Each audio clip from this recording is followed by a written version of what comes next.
Before we go on, until Gary may show up. Sure.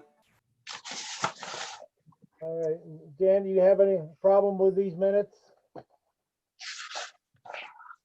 No, I didn't. Okay, can we do them, do we have to do them separately? We can do them all together? You can do them all together if you want.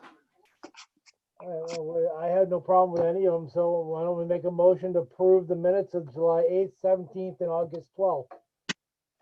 All in favor? Nick says yes. Aye. aye, Janet. Aye. All right, so we got 3-0-0, so moving right along. All right, Hillary, because Gary's not here yet, let's get into the variances. I don't have a copy, but we can go into 257 Main Street. Okay, I'm just opening up the easy motion makers, so. You're gonna have to feed the stuff towards Janet and Nick, because I don't have a copy of the variances. I do, yeah. Okay, which we're gonna do 257 Main Street. 257 Let's Main. do that one first. Okay, that's Jason Ellis. Is he here? Saw him a minute ago. Oh, you did? Okay.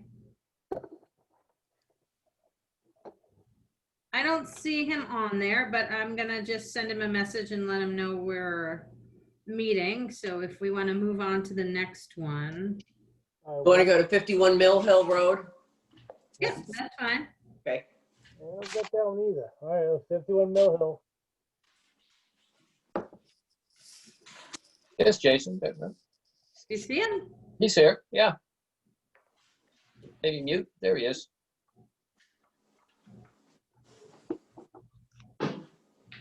You see Jason Ellis? I don't see I don't Jason. see I him. don't see Jason.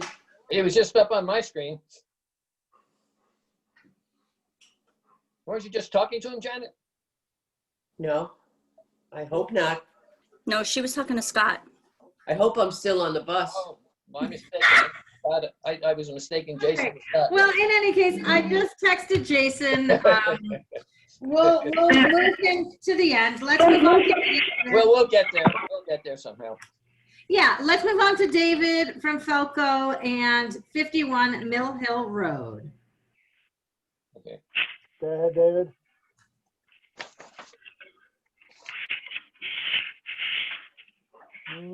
David here. He's I here. see David. You hear me now? Yes. Okay, now David. Okay. Good afternoon. David. This is a property on Mill Hill Road, an existing two-bedroom dwelling.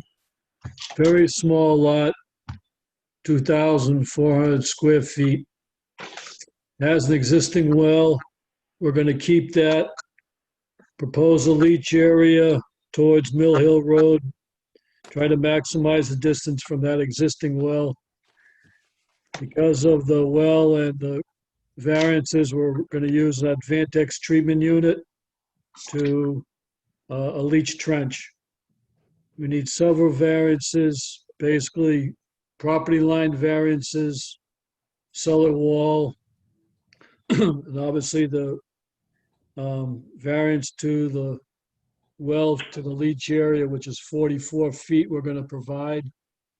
And we're also asking for a reduction in the required leach area capacity, 23%. Hillary, do you have any concerns about anything? No, I don't have any concerns. It's a really tiny lot. It's 2,431 square feet, and there is not much room to put anything. So I think this design with the Advantex would serve it well. Okay, As an abutter, I have a question.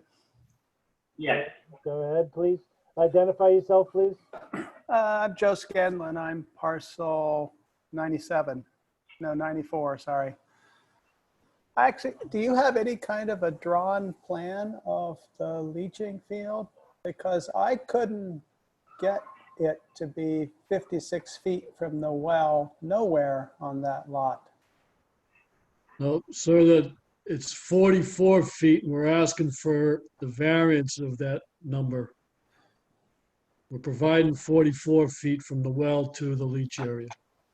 Okay, but still, when I draw 8 feet from parcel 94, 8 feet from Mill Hill Road, 8 feet from parcel 87, and 25 feet from the well, I'm out of the lot.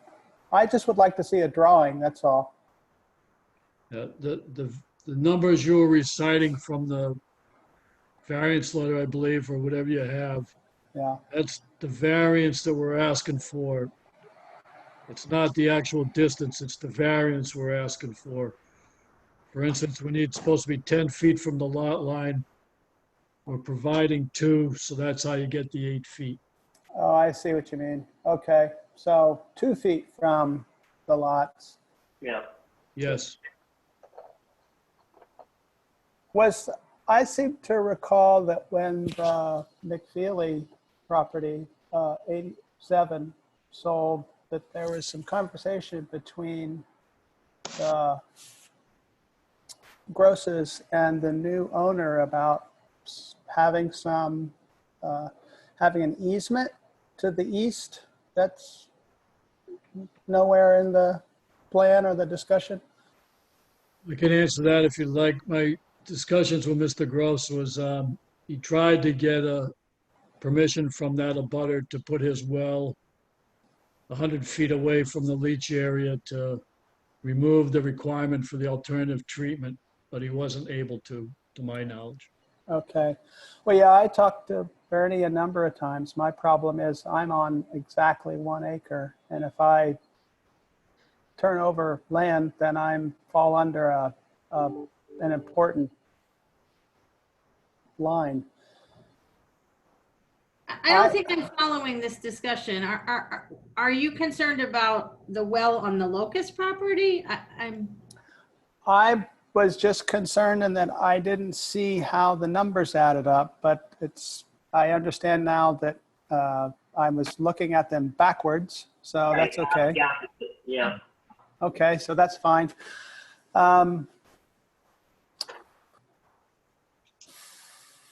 I guess I don't have a concern. It doesn't concern me, but I didn't see how it actually fit. My assumption was that they were drilling a new well. There's no new well proposed. We're going to use the existing well. Hence the variances they're requiring or they're asking from us. Is there anybody else that is concerned about anything else? Dave, this is Nick. Did you ever get the soil evaluation? We haven't done that yet. We're waiting for the variance approval. Mr. Gross didn't want the property dug up at this time. Before we propose a permit, we'll have the soil testing done and All right. a revised plan submitted. All right, just wanted to check with the shrinkage of the SAS there. Okay. And Dave, can I ask you about the layout here? I'm Yes, relatively still new to the committee. It seems like I've never seen it sort of scattered so around. I mean, where the filter is and all. Have you done this before? it's fairly unique. Basically, the Advantex treatment units in the septic tank. Generally, the pod is put on top of the tank, Right. Yeah, but we're going to have That's what I was trouble. wondering. Yeah. We're going to have trouble with it being driven over, and by putting it in the back area there, it was just going to make it easier to install. There's going to be a line going from the tank to the pod, just like it would be if it were on top, and then a pipe coming from the pod down to the septic tank and ultimately out to the small pump chamber. Very similar to the way it always works. It just has the pod not on top of the tank. So you're not too concerned about efficiency? I mean, any kind of lesson Shouldn't of be.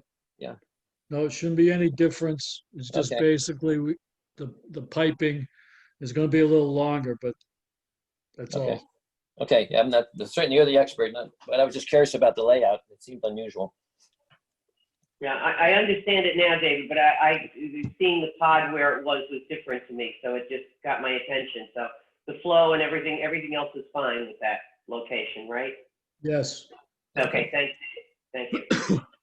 All right, well, is there any other concerns or questions from anybody on the board? Hillary, anything else? I just had one more thing to add, which is that spot right there at the property line between the house and lot 87 floods frequently. And I don't know if that has any bearing on the job. I believe the man's referring to the wetland that's on parcel 87. No, actually, I'm referring, there's a culvert that goes under Mill Hill Road right there. And anytime we get any bit of rain, the entire road is flooded. And I'm only asking, does that affect the septic system or not? David, it should not, what, should it? I'm not familiar with any culvert there. I'm familiar with the wetland on parcel 87. Okay, I don't believe there'd be any problem. We can try to locate it where exactly it is. I'll try to find out where it is. Perhaps the homeowner can explain to me where it is at some point, but at this point, I don't think it'll be a problem. okay. All right, well, I think, do I have any other questions or concerns from the board? No. All right, then, could I ask for a motion? Sure, I can go ahead and read one. Thank you. Okay. To approve the Felco Plan 15050 dated 9/28/20 and grant the 10 variances requested in the letter of 10/1/20 for the upgrade of a septic system to serve a 2-bedroom structure, a grandfathered non-conforming dwelling, using Advantex AX20 denitrification technology under the general use approval category. Design flow to be limited to 550 gallons per day. A reduced leach area variance, 170.2 gallons per day provided, a 23% reduction. No increase in habitable area or conversion of use without Board of Health review. Well water testing, deed recording, and IA monitoring. We have a motion. Do I have a second? I second. All in favor? Aye. Nick? Thank you. Good night. Thank you, David.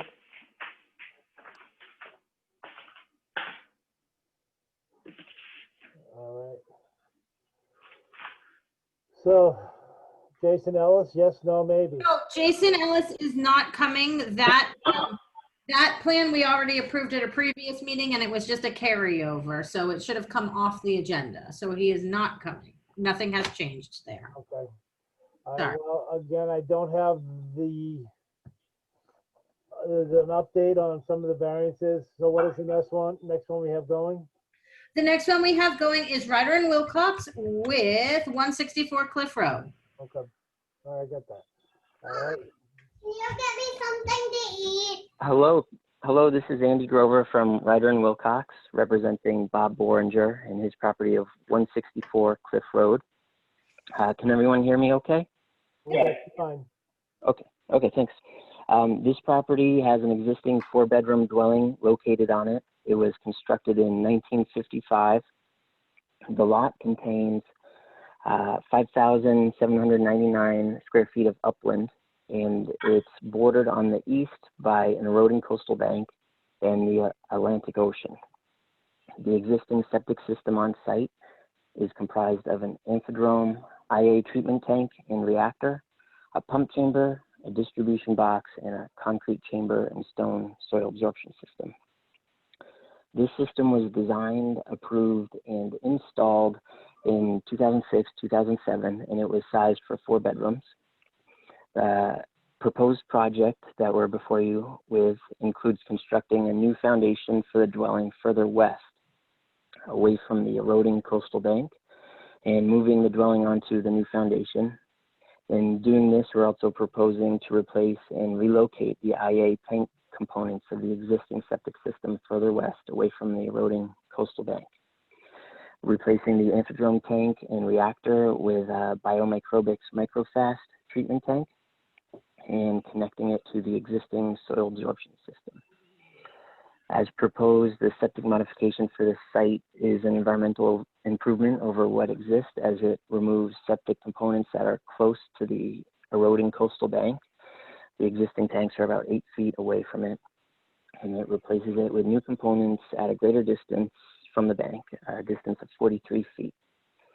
In modifying the on-site sewage treatment and disposal system, the following variance is being requested from Title V. A septic tank to a property line. We're proposing 2 feet where 10 feet is required, and that's an 8-foot variance requested. If the board has any questions or comments, I can answer those now. Thank you. All right, Hillary, what are your concerns, if any?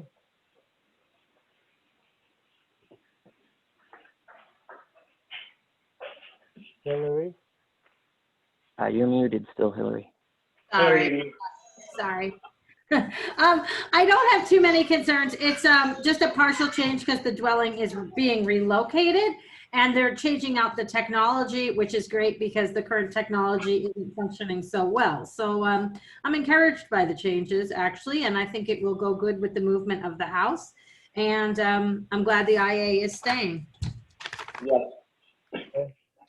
Janet, Nick, you have any concerns? Any No, questions? I'm great with it. I mean, it's a beautiful spot, and the movement is necessary. Necessary. Nick, you have any concerns? Is Nick still with us? Nick's muted. Nick's muted. Is that better? That's better. Okay.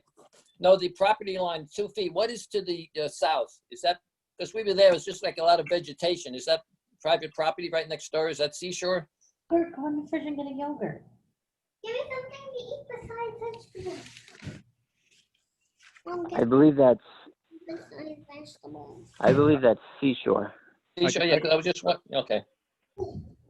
The property on either side to the north and south are both National Seashore Park. Okay. Right. That wouldn't have any bearing, Hillary, on our decision? No. Okay, It's not on Seashore Park. They moving beyond. Okay, I got it. it's just close to the sea, okay. Yeah, no, that's fine. Okay, Okay. I'm good. All right, so none of the concerns? All right. And Jude has her hand up. Oh, okay, go ahead. Hi, could you just please repeat the name of the system that isn't working so good, circa 2006 or 7? I'm Yeah. way into septic system, sorry. And I Sure, know yeah, they're that's replacing it with a fast. It's an amphidrome system.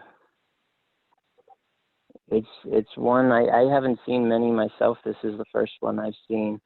And it has a series of tanks and a reactor in the middle. It's similar to technologies where it goes through an anaerobic tank and then to a reactor that adds air in one manner, nitrifies it, and sends it back to the initial tank for an anoxic aerobic environment, which then pulls out nitrogen and then sends it to a pump chamber. But in this case, it's not reducing the nitrogen very well at this point. I'm not sure why that is with this amphidrome system. Oh, great. Thanks for that explanation. And Hillary, are you seeing that across the board with this system? So it just wasn't well designed? And No, we actually don't have too many amphidrome systems in the ground. This one, I think part of the reason it's not functioning so good is because of the severe erosion on the lot and that it's difficult to access it. And the beach grass is growing in and around and on top of it. So I think servicing it has become the major issue. I see. Yeah, I mean, I just think this information is helpful for people when they're trying to make decisions about these things. And unfortunately, something like this only reinforces people's fear of acting too soon before the one that is ultimately the best is there. But anyway, and I just want to say to the owner, I'm sure you understand there's a fan with the FAST system. So you should just be mindful of where you put that. Lower. Where they all are. Okay, so no other concerns. Okay, do I have a motion? Hillary?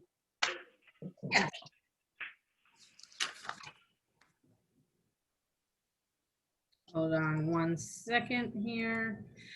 Okay, I move to approve the Ryder and Wilcox Plan 12080 dated 9/29/20 and grant the one variance requested in the letter of 9/28/20 for the modification of a septic system to serve a 4-bedroom structure, a grandfathered non-conforming dwelling, using microfast denitrification technology under the general use approval category. Design flow is to be limited to 440 gallons per day. No increase in habitable area or conversion of use without Board of Health review, well water testing, deed recording, and IA monitoring. So we have a motion. Do I have a second? Nick second. Oh, I'm sorry. All in favor? Aye. Aye. Aye. All right. 3-0, Rebecca. All Thank you right. very much. Thank you, folks. Appreciate your help. You're welcome. All right, what is next on the board? Is there another variance? No, that's all for the variances. Okay. All right, so now we got John, other business, John Smith. Yes, Mr. Chairman, this is Scott Horsley. If I could start, Okay. that would be great. So I am, I think we talked at our last meeting. I'm working on the watershed plan with the wastewater committee, and I see Kurt is here as well. He may want to have some introductory remarks. But as you know, we have a proposed health regulation that encourages and proposes to subsidize what we're calling enhanced INA septic systems. And just in the way of background, a number of the systems that you talked about earlier tonight are in fact innovative and alternative systems approved by DEP at the level of 19 milligrams per liter for nitrogen. There is a new wave, shall I say, of septic systems that are being developed that seem to be performing much better. We're referring to them as enhanced INA systems, and one of them, the so-called nitro system developed by John Smith, who I'd like to ask to make a brief presentation tonight, is a system that has recently obtained some provisional approval with Mass DEP at a lower level, 11 milligrams per liter. And as you'll hear from him, performance is actually sub 10 in the 5 to 6 milligram per liter range. His system is out at the test center at the military base, the septic test center, and performing extremely well. So I wanted a chance for him to explain the system as an example of what we might consider an enhanced INA with respect to the health regulation that we have pending before your board. And maybe before I introduce John, I'll just ask Kurt, because I see him here. Kurt, do you want to add anything to the introduction? No, that's great, Scott. I don't know if you actually have the revised language. The Board of Health had asked us to consider some revised language in that health regulation. And, after John's had a chance to present, I think we've got that language for you. Okay, sure. So let me just introduce John. John, you have a slideshow. So with the chair's permission, we're going to need to let him share his screen, unless he's already submitted it to you, Hillary. I'm not sure, but I think I made a few tweaks. I'd like to share what I have, but whatever works. Okay, John. Well, why don't you go ahead and share your screen? And I've asked John to just make a brief presentation on the order of 10 minutes or less to explain the technology, how it works, and also some case studies. And I should just mention, as he's firing up his slides here, we are working with John in the town of Barnstable, where we hope to install a dozen or more of these systems in a case study area. So John, let me turn it over to you, and thank you for joining us tonight. Okay, thank you. And also, per Scott's instructions, I'm going to be as brief as I can in terms of going through these slides, with only giving you an overview of what this system is. And as I'm doing this, though, feel free to stop and ask any questions or wait till the end. It's really up to you. So first of all, thank you again for your time, and hopefully this is of some interest to you. So who is Clean To?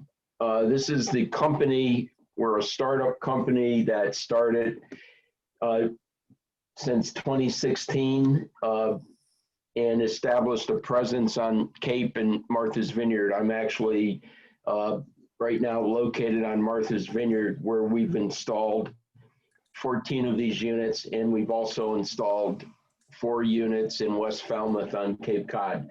But we established in 2016 when we set up the first unit at the test center in Barnstable. And then with that, and with the good results we were getting, we got the interest of the town of West Tisbury here on Martha's Vineyard. And we, with a grant from the Mass CEC, Center for Energy, Clean Energy Center, we installed 10 units, and then we've installed 4 more since then beyond the grant. What we're trying to do is really bring low cost and effective wastewater treatment. One of the things that we really want to focus on with this, what we call the nitro technology, is consistency of high quality treated water. And that's what we've been about for the last 3 or 4 years, to the point now that in February, we went from pilot permit status by the DEP to provisional permit status. In addition to myself, we have 300 people, 300 plus years of combined experience. This is only 2 of us, myself and 1 other person. No, but we have about 5 or 6 individuals that have been working in the wastewater game. This is our operation in Martha's Vineyard, and we would establish another one if and when it's appropriate, based on interest and installments on the Cape. So the main thing is we have an invested and committed entity, and we're open for business. So we're not just a startup, we're a operation. And like I said, we have 18 units already established and installed. So what is the nitro unit? If you look at a conventional Title V of a septic tank in a leach field, what a nitro tank is, it's a tank that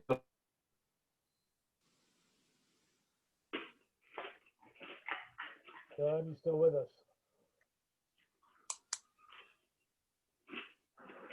John, you still there? Yes. Can you hear us? Oh.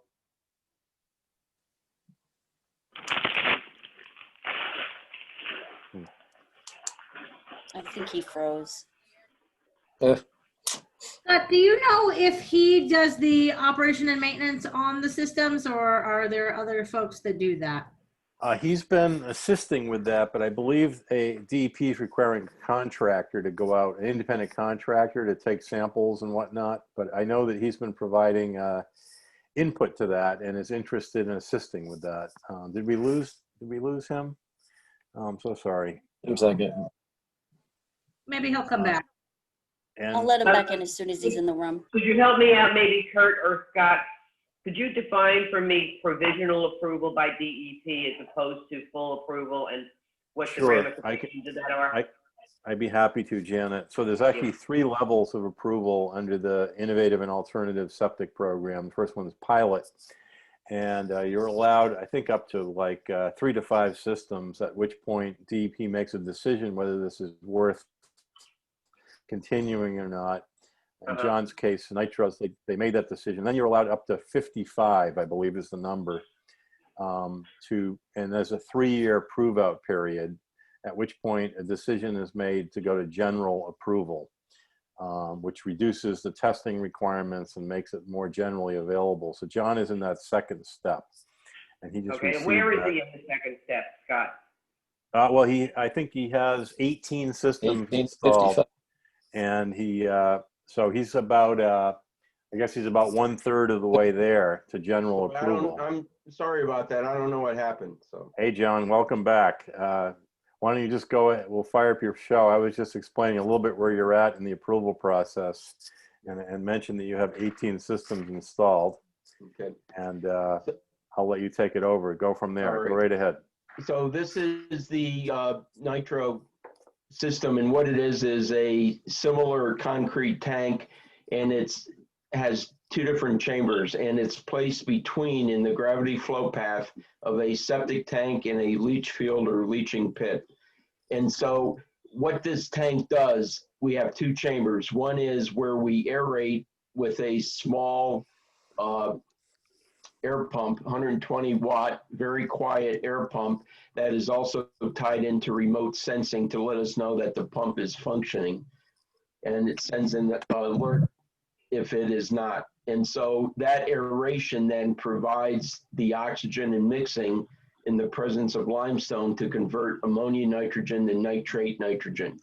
Following that, it's continued with the gravity flow, and it goes into a wood chip chamber. This wood chip chamber then provides organic carbon under anoxic, no oxygen conditions, and that converts the formed nitrate nitrogen to nitrogen gas, and that vents out through the house vent, right back up through the tank and out. And as everyone knows, nitrogen is an inert gas, and it represents 78% of the atmosphere is nitrogen.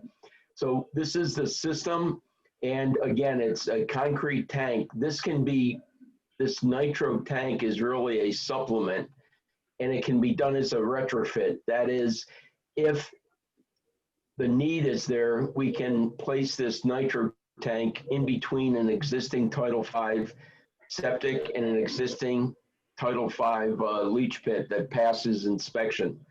And with that, then you can proactively provide a system that reduces nitrogen as a retrofit to a Title V, or it can be done as a supplemental tank to a newer, upgraded, completely new system as well. And we have done both of those 14 installations. I believe 5 or 6 have been retrofits, and the remainder have been new installation and constructions. Do you need a multi-compartment tank or a 2-compartment tank in the septic tank, or that's just? That's a good question. No, we provide, it's a mono tank, and we come in and provide our own baffling using plastic lumber. It's plastic lumber 2x4s and plastic marine sheet plywood. So, and again, just for the sake of time, so what does this look like? This is actually one that was installed in December 2018 in West Falmouth, in between an existing leach field and an existing septic tank. You know, place a hole. This is the mono tank. This is an Acme Shorey mono tank with a top on it, and it's placed in the ground. The media and the baffling is internal. Then on the surface, we have sampling ports that are at the surface and covered with green round valve boxes. And here are the aeration tubes. We only suspect that the aeration tubes, if we do place them, we can dig down 6 or 8 inches below the surface and actually pull the old tube out and replace the new tube. And then if we need to add more limestone or remove the wood chips and replace them, we can do them through these ports. So this is the tank once installed. Then you backfill. These are the air lines that run to a 120 watt quiet air pump. And this is once it's placed, and you can still see some of the sampling ports here on the surface. And then here, same photo, after vegetation has been established, you then have continue, and everything is below grade, and the 120 watt air pump is placed under this fake rock right here. And then there's an air line that goes over this way to the nitro tank. And this has been operating since December 2018. It was installed and under a pilot permit program. And so we were required to do monthly sampling. And based on the averages of 16 monthly sampling events, the daily flow of what's being measured by water use is 350 gallons per day. Nitrogen going into the nitro tank is 72 milligrams per liter, and the average of 16 sampling events coming out is 5 milligrams per liter, which represents a reduction of 93%. In addition, we're getting also good reduction of BOD5 and total suspended solids, and the pH is in a good neutral range. And that's one installation that has been done. And like I said, 18 similar installations have been done, 4 in the Cape and 14 on Martha's Vineyard. What do the numbers look like in the winter? That's a good question. In the winter, some of the nitrogen numbers do go up, but we have 2 or 3 things that we can do. And right now our focus for this tank, it's a question of the composition and amount of wood chip material. So we now have the right information that we can design the wood chip chamber to even sustain good treatment through the winter. And that's what we did in this tank. Some of the earlier installations on MV, some of the concentrations went up in the 15, 16 range, which is still below 19. But our goal is to really make this comparable to what you see from a publicly owned treatment works down in the 4, 5, 6 range. And that's what we're shooting for. And this tank was in fact designed on that basis. And these results were consistent through the winter as well. Yeah, John, I just wanted to add, you mentioned monthly samples. So this 5 milligram per liter average includes the monthly winter samples. So yes, I'm guessing summer samples were probably knocking on the door of 3 and 2 milligrams per liter. Yes. Go ahead and continue, John. Any other questions? You've got some more slides, don't you? Yep. A few more. Just in terms of cost, and this is total cost of the system. And one thing that Scott, as we're going back and forth, we were interested in is what are the actual, not costs, but what have the 14 and 18 installations really been costing the homeowner? And if you look at this, the ranges represent the variability based on site-specific conditions. And I'm showing here the major activity category. This is for a brand new nitro wastewater treatment system. This is for a new Title V septic tank, a nitro tank, and a new leach field. This is where the nitro tank is actually inserted in between the gravity flow path of the existing septic tank and the leach field. And not getting into all the numbers here, but when you add everything up for a new installation, it's in the average of $33,750. And here's the variability with engineering and regulatory permitting, Title V inspection and pump out. That only applies to a retrofit. The nitro tank installation, connection, and startup. This is the installation of the nitro tanks and or the septic tank and the leach field is, and here's the leach field installation. And then electrical service, hookup, and inspection. You'll notice here this green, 2 green categories. These are clean-to's costs. This is what we charge in providing a nitro tank assembly and delivery to the site, as I showed in this slide. And then also, in certain instances, we may also, when we install an enhanced settling tank, we do things to add a flow distribution wall to enhance degradation of the organics and solids as well. So that's what this item means. But if you look at the range here, this range represents if we're doing a 1,500 gallon tank, 2,000 gallon tank, and if it's an H10 application, or it has to be an H20 application under a roadway. But you can see the variability here is not that great. When you get into actual installation of the tanks, you can see wide variability here based on the location of where we have to install the tank. Also, when you're doing a retrofit situation, this is a rather wide range to a septic system that is still compliant, but it may be 10, 12 years old. it's like going in an old house and, oh, I'm just going to replace a faucet, and you wind up putting in a new stove or new sink rather. And so when you go into a retrofit, you really want to do your homework and make sure that the system is compliant, and you may or may not have to replace. In this place, we had to replace 2 D-boxes that basically crumbled away. So again, this variability, these are actual costs, and it's the nature of the beast when you're dealing with variability at a specific site. You can see here, though, that doing a retrofit definitely has advantages over a brand new system because you're installing 1 tank in between an existing tank.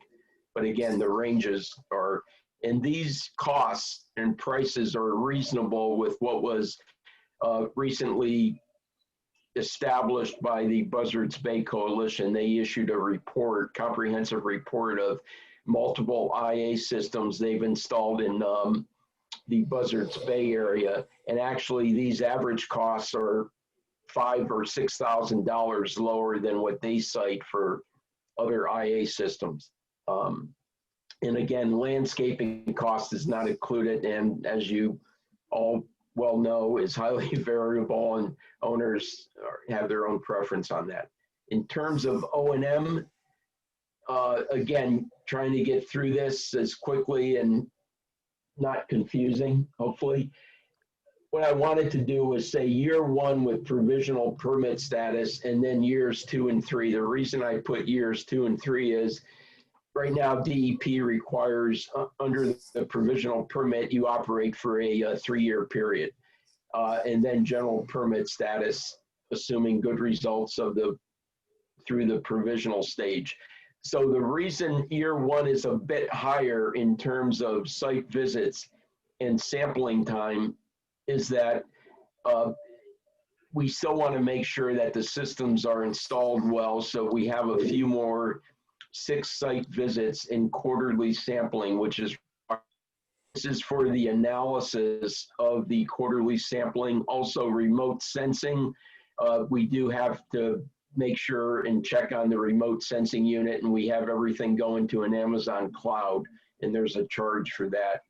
So the total yearly routine O&M cost estimate is actually $1,300 for year 1. Years 2 and 3, we can go to quarterly sampling and site visits, and that takes us down to this level. Year 1 with provisional permit status, quarterly site visits in the first year. General permit status.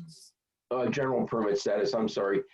Quarterly site visits and yearly sampling under the general permit. Now this, I assume yearly sampling, but this is really up to the local board of health to decide how often they would want systems. But assuming it's yearly sampling, you can see how the routine cost goes down. And then when you get to year 2 and beyond with general permit status is you want to get to yearly site visits and yearly sampling once a year. And that would be the routine cost. In the electrical usage for this 120 watt air pump would be roughly $200 a year.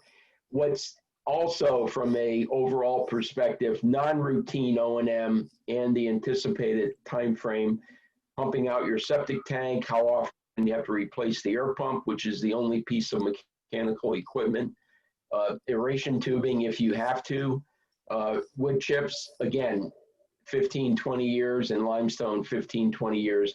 This may even extend longer. We just have to demonstrate that. So I'll stop there with the 2 cost items to see if there's any thoughts or questions. I have a question. Going back to the provisional status and versus general status. So what you're saying is you need to have 55 and getting to that total, and I'm sure the data from that, how long a period do you need to gather the data before you're considered for general? The Mass DEP says 3 years. And you're initially under the provisional permit, and I had this discussion with Brian Dudley, under the provisional permit, you're permitted an initial 50 that local board of health as yourself can approve. once you reach that 50 milestone or 55, then you can apply back to the state for an additional 50, and then beyond that, another additional 50, assuming you get good, consistent results like I showed, which is our goal. So with that, you can get more than 50. Do you have data for? But you need data of at least 50 installed units for 3 years. Okay, and what do you have now, John? Right now, we have 14 installations. And we plan on installing an additional, on Martha's Vineyard here, an additional 10 or 20 units next year. And then in the town of Barnstable with the Barnstable Clean Water Coalition, we're looking at another 1 to 2 dozen, 12 to 24 units next year as well. So then we're looking at, hypothetically, if Wellfleet would embrace this, we would have a limited number that we could install to before you reach that goal of 50 to be evaluated, right? I would say yes and no. And again, even though I have the confidence, you need to have that confidence. I'm assuming that with the good results, consistently good results that we're seeing, if we reach the 50 quota, which I would love to, that we can then go back to the state for an additional 50. And again, in speaking with Brian Dudley and also Z. Crocker at the Barnstable Clean Water Coalition and George Heufelder, they all feel that that would be inappropriate, assuming that we continue to show the good results that we're showing. So 50 is a limit, but it's something that with the state coming back and evaluating the data at that point, they could issue us the approval to install another 50 and so on. They could, okay. And Thank Janet, I'll just jump in and verify what John just said, because I've had the same independent conversations with Brian Dudley and Z. Crocker for this exact same reason. So I think what he's saying is accurate. As long as the system continues to perform like it has, which has been in the 5 to 6 range, Mass DEP not only will allow it, I think they'll be happy to support it. Yeah, I was going to ask about that. But you know, provisional is still, that word is provisional, so it's all data dependent, you know. And, Correct. And, you know, Correct. we should, you know, dream big. We want this. Yes. So, yes. But it's got to be data driven. So there's nothing of certainty that Correct. there's an estimate number that we could put in. Okay. Thank you. Thanks, Scott. Yep. And there's one other point I would like to say, that in terms of we're going for less than 10. That's our average goal, realizing that in the winter you may see a little uptick, you know, but we're trying to keep every data point below 10 ppm. And at the end of the day, we're looking at if we can maintain and achieve that, that we'll be able to get support from the state, you know, moving forward in this. And as far as I can tell, we're the only provisional permit or general permit that cites a limit of 11 part per million. I believe all the rest are 19, but I'm not sure. I haven't checked them all. I think that's correct. Thank you. So I also wanted to show you that in addition to individual homes, we've, this is one that we installed on Martha's Vineyard and an affordable housing unit. There were 3 duplexes. You can't see one here. And it's the same nitro system. We have an enhanced settling tank, a submerged aeration chamber, and a denitrification chamber. And then down here is the leach field. And so we have parallel units. And so it's the same process, but it's done in 3 separate tanks because of the larger flow coming from 6 duplexes. Total bedrooms 18, just under 2,000 gallons per day. This is during installation last November, December of 2019. And this is what it looks like when it was finished. And this is the site. Everything is below ground. And this is our small utility shed. And that's was just installed. I did the initial sampling of this using hack test kits. And right now, out of this unit, I'm measuring total nitrogen of 3 parts per million. So that's very encouraging for us, and I'm starting to take DEP. This was one that was done at the College Light, just installed this May, 6,000 gallon per day design flow at the College Light Opera Campus in West Falmouth. And same thing, enhanced settling tank, submerged aeration chamber, denitrification chamber. Here we had to put in a pumping chamber that then pumped it up to a leach field. And here you can see it still hasn't been seeded and loamed yet, but this will be the site, everything below ground. And the treated water will then be pumped up to this area, which contains the leach field under the driveway and parking area up here. And that's showing that scale up of this system can be done as well. John, how are your numbers on seasonal systems? That's a very good question. We had 2 seasonal systems installed. All the other systems have been full-time. I'm losing the word, but we've had 3 seasonal units on Martha's. We have 3 seasonal units on Martha's Vineyard, and we sampled in June, July timeframe, and they were all well below 10 parts per million in terms of total nitrogen, BOD, and COD. So, and the people started up in June. So after 2-3 weeks, we were down in that level. And the reason is the way we design it, the nitro tank, even though you pump out the septic, we design our system so that you never have to waste sludge or bacteria.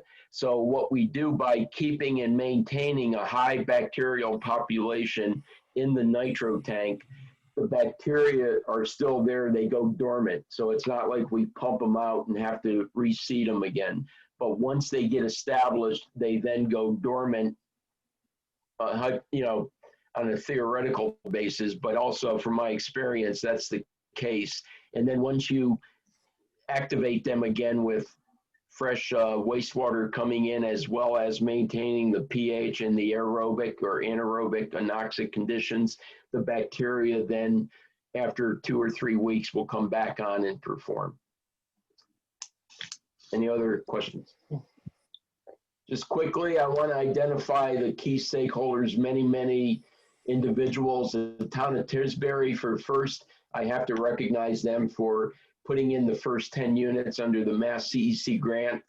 Also the MB Commission, many island organizations, again, the Coalition, Falmouth, and the Island Housing Trust on Martha's Vineyard. And last but not least, George Hoyfelder and the Mastic.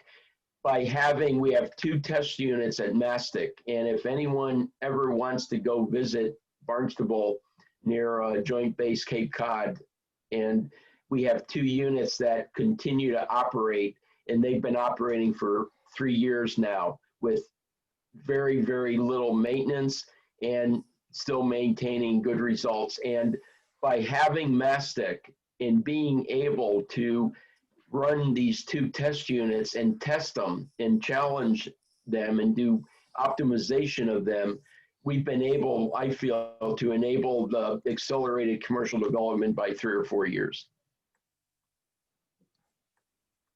I think that's my story, and I'm sticking to it. Thank you, John. Thank you. very much. Thank you. John, just one other quick question. So sort of best case scenario and worst case scenario, how soon would you anticipate possibly getting a general use approval? Boy, I'm trying to be optimistic yet rational and without seeming, too optimistic. My hope is going from pilot to provisional.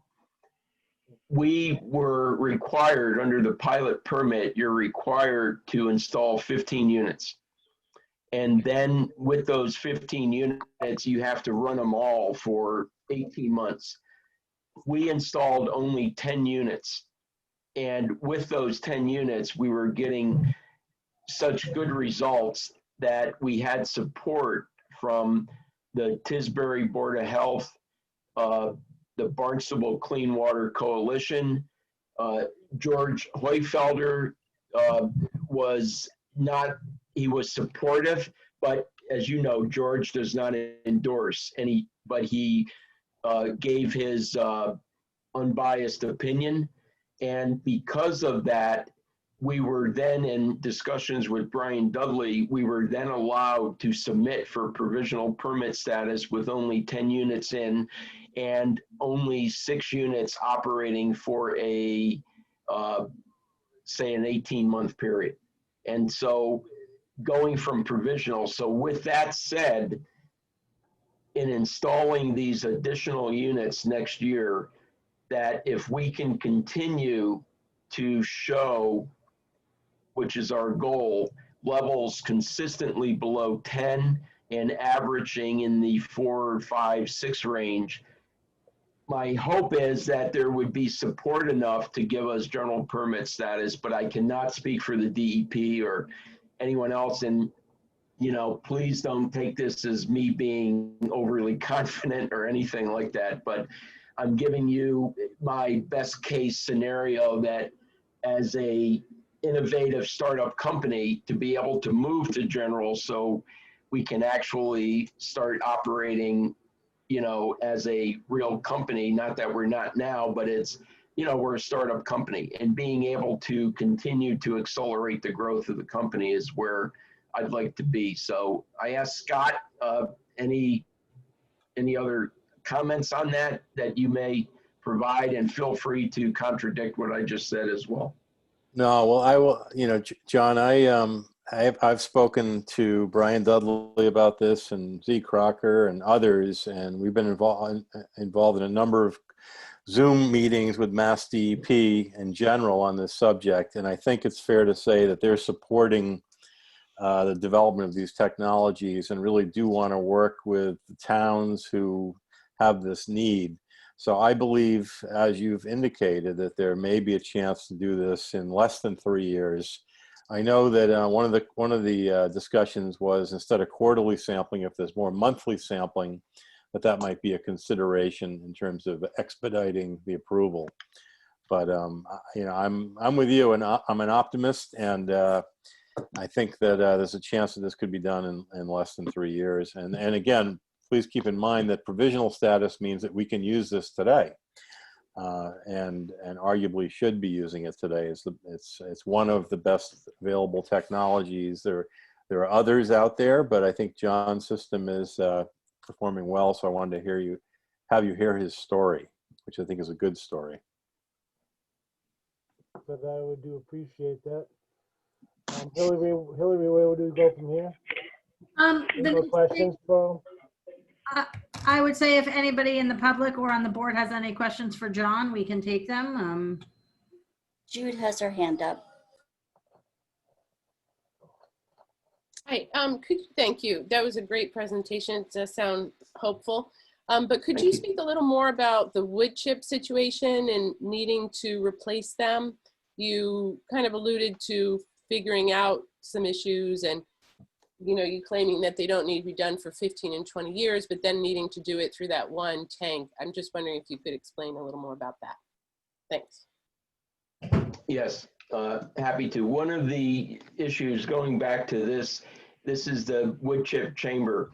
And we started out saying that the submerged aeration chamber had to be larger.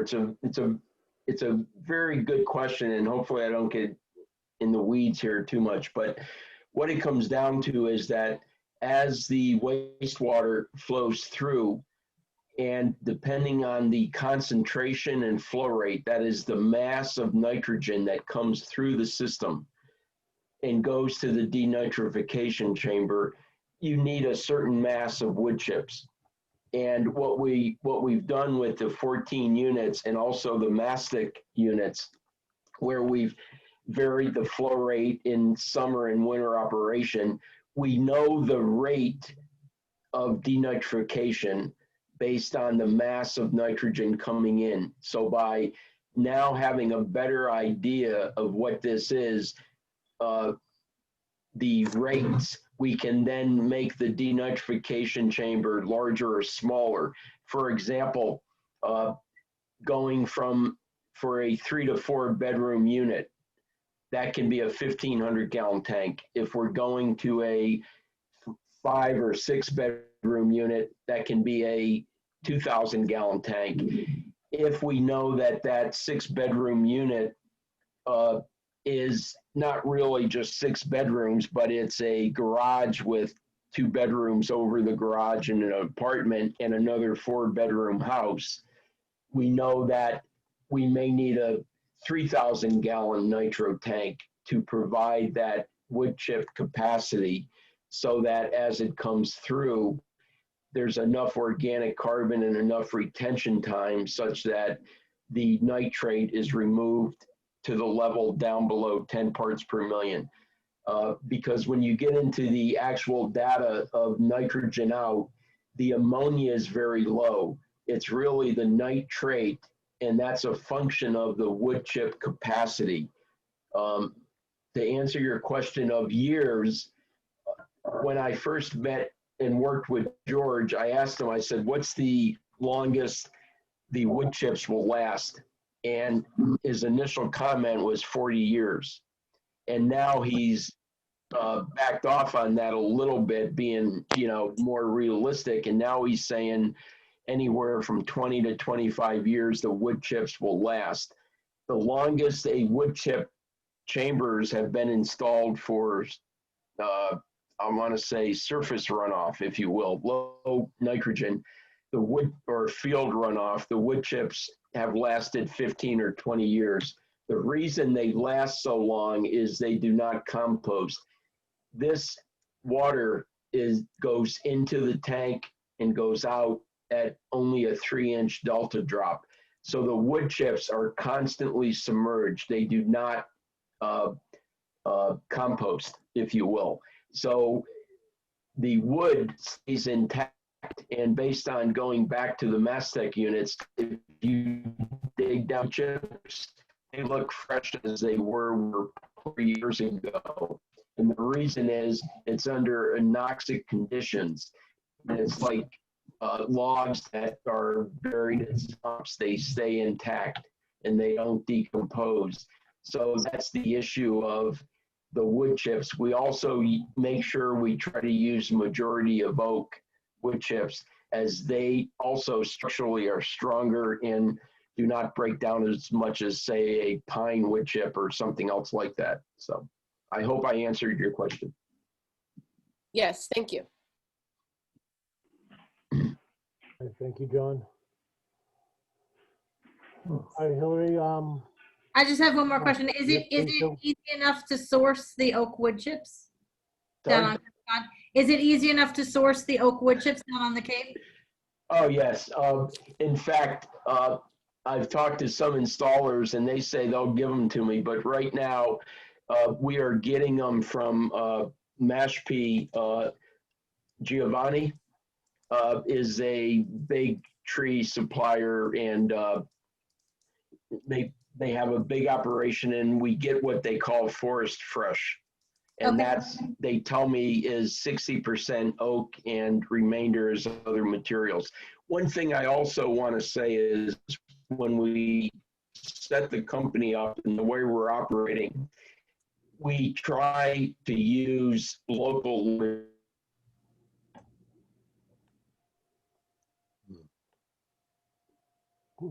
John, we lose you again? I think we may have. Sounds like it. Well, he still says he's up there, but it was a good presentation. Yeah.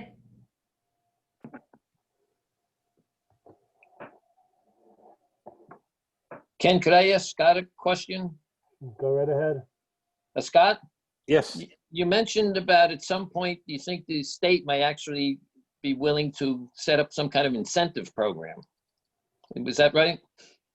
I was just I'm trying to curious remember what you said about incentive. they might step in and help out. Yes. Okay. So I think what I was I'm saying just is, curious about, at what point would that be? well, I don't know. Like I said, I've been having conversations. I'm Yeah, involved with this same technology in the Barnstable project that I've mentioned a few times, and Barnstable's trying to promote this and similar technologies for the same reasons. And we've had many, many dialogues with Brian Dudley, who, as you know, is the rep from DEP. And I can only say that he's been very open-minded and helpful. I certainly don't want to speak for him, but he has implied that, he will do everything he can to try to minimize the timeframes, the 3-year time frame, in terms of getting this approved for general approval. I think, as John said very honestly, that is dependent on continued good performance. That's right. Right. Yeah, that's what I was curious about. At what point, would you guys be ready to talk to the state about that? But we're not there yet. I can obviously. Well, we're talking to him. We're talking to him now. Yeah. And I do think, just related to the next item on the agenda and my role with the town, and that is to get a watershed permit. I do believe that Mass DEP will allow the use of technologies like this to achieve the watershed permit requirements with ongoing monitoring. So I think it fits in nicely. Keep in mind, the watershed permit is a 20 to 30 year period. Right. So we're talking 3 years. That's phase 1 of 5 or 6 phases in the watershed permit. So I think it fits nicely with that time frame. Okay. And I have one question for Scott and Kurt also. Oh, I'm sorry. Are there what other providers are there for this type of technology and service? And when can we do a little bit of a comparison and see where they are and what their numbers look like? Sure. Well, Jan, thank you for that question. It's a good one. When I drafted the health regulation, and we can look at that, I included what I was suggesting for your board to consider would be any technologies that, in your opinion, with the advice of others like the Barnstable County Health Department, that have achieved a third-party testing, meaning independent. Right. That's in the averaging guidelines. less than 10 milligrams per liter. And I think there are 3 systems who have met that. Nitro, nitrix, and the layer cake. Correct. And the other reference I will give you on that, as part of the Barnstable project, we've had the opportunity to engage with the EPA Office of Research and Development. And they've done what I would call an incredibly thorough evaluation of all the monitoring data on all these systems. And those are the 3 systems of all of the nitrogen INA systems that they evaluated that really met these standards. So that's kind of the secondary reference. But I also would suggest that this would be a little bit of a moving target, if you will, meaning other technologies come along, they could apply to you to see if their technologies would meet the standards. Right. So I think we're not trying to third-party testing. Yeah. Yeah, but I think there are 3 technologies that would meet those standards today. Okay. Does any, so the layer cake is non-proprietary, but I'm wondering if there's no company sort of overseeing that, how do we design, install, engineer that type of system? Like when we give people these options, we can say, oh, if you're interested in nitro, reach out to John Smith. If you're interested in nitrix, reach out to Pio. But like, then we have this sort of non-proprietary model. Like, I'm not sure how we sell that. Well, you're right, Hillary, and you don't have to sell it. I think what I would suggest is keeping it on the list and let them to reach out to George and Brian Baumgartel, who are the developers of that technology, to the extent that they can engage and assist in building more of these pilots. They will, but there will, much like what John was talking about with this provisional status. Right now, there's a capacity issue. They can't do an unlimited number of systems. But I would say that the George Hoyfelder system, the way I understand it, is approved on a case-by-case basis because it doesn't have the provisional status that the nitro does and the nitrix does. But that doesn't mean they can't be installed. And if somebody, my suggestion is we obviously don't want to write a regulation that only allows one company. No, we wouldn't do that. We wouldn't do that. Right, and I think, and in my view, all three of those technologies meet these standards. And I think the way the regulation is drafted, nobody's requiring them to do it. It's an option. So if the homeowner wants to do this and the town provides a subsidy during this pilot or provisional stage, then they can do it. But there's no requirement, and there are multiple options is the way I'm viewing it, which I think is fair. And can I just respond to Nick, your question about funding and support. So we're going to explore a variety of different sources, and I might have mentioned this before, but the ones that we've identified so far, SRF Smart Growth could potentially give us 25% forgiveness. The Airbnb money that is available through the Cape Cod Water Protection Collaborative, that fund, that's 50% for projects under $1 million. There's a county fund that I think Scott had mentioned before. The county's looking at trying to help out here. The town gets Airbnb funding directly, so that's potentially another source of subsidy. USDA and Mass Works. So basically, we've got a large number of potential funding sources. I think if we move forward with, a number of elements of the watershed permit, different elements may avail themselves of different funding sources, but suffice it to say, we've at least identified a large group that would potentially be very useful to Wellfleet. And the earlier we have projects moving into those sources, the more likely we are to get the funding. Well, thanks, Kurt. Very helpful. That was very helpful. Yeah, thank you. Thank you, Scott. And sorry I got disconnected. I just wanted to say thank you to all, and yeah, appreciate your time. Thank you. Thank you, John. Thank you. Thank you. All right, so I guess we're moving right along now, Haley. So next up is the proposed regulation.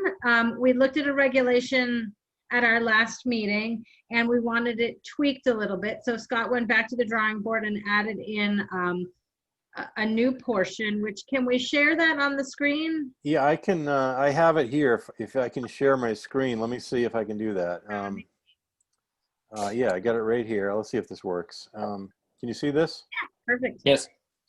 So I did make some amendments to this, and I can, Hillary, with your permission, I can walk through this. Yeah, that would be great. Okay, thank you. So the first one, and again, the numbering may change, but I just picked some numbering in your existing reg.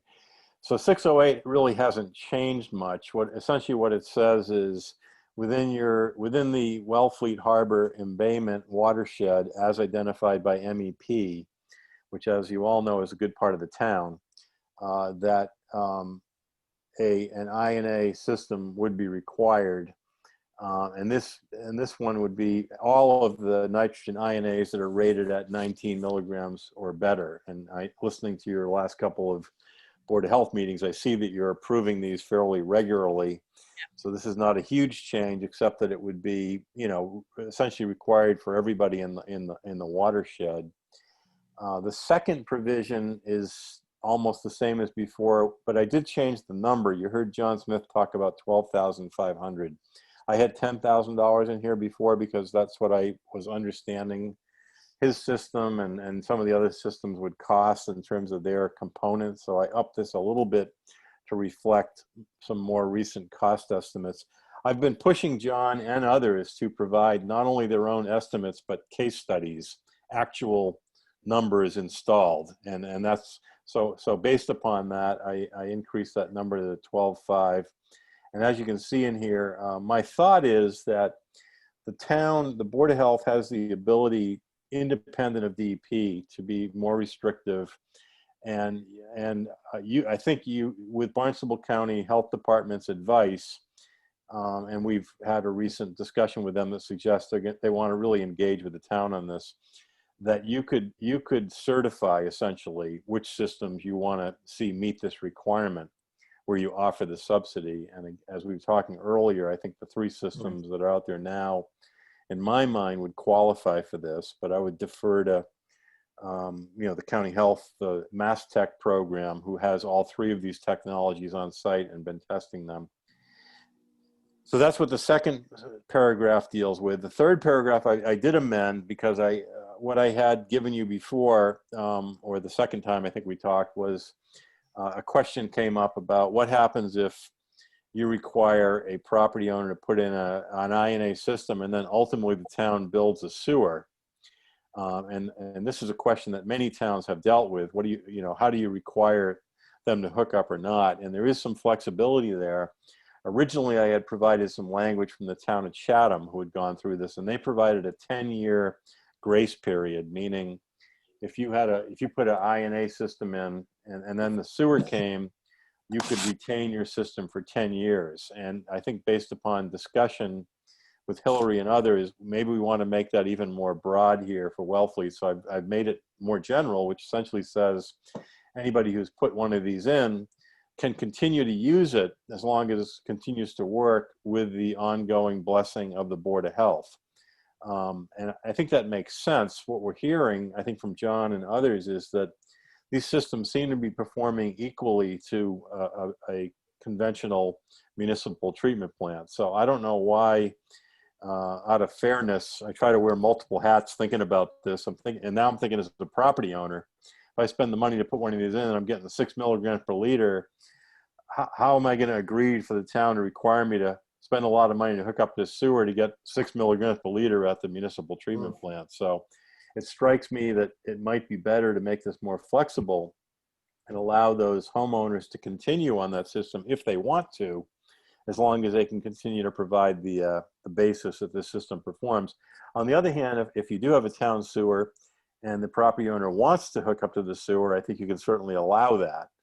Some people just feel they'd rather not deal with the issues of having their own system and the ongoing maintenance. Of course, they are going to pay something, and some people argue even more for a municipal centralized system in terms of user fees. But nonetheless, I think my thought at this point, after having some conversations with Hillary and Kurt and others, is that maybe this third provision is even more flexible than what Chatham had suggested. So this is kind of where I've ended up for suggested wording. I do think that we did review this with the Mass DEP. I think they're interested, and frankly, I think if the town is willing to take some steps, it's first of all, I think it will start to chip away at the issues that we're trying to deal with going forward. And secondly, I think it would really provide a good faith demonstration to Mass DEP that you guys mean business. So this is kind of where I'm at. We're not prepared to offer the incentive just yet. Okay. I mean, I don't think we are. I think we still have some legwork to do on being able to offer that. Yeah, we have to look at all these people and really give them some time to gather some data, I think,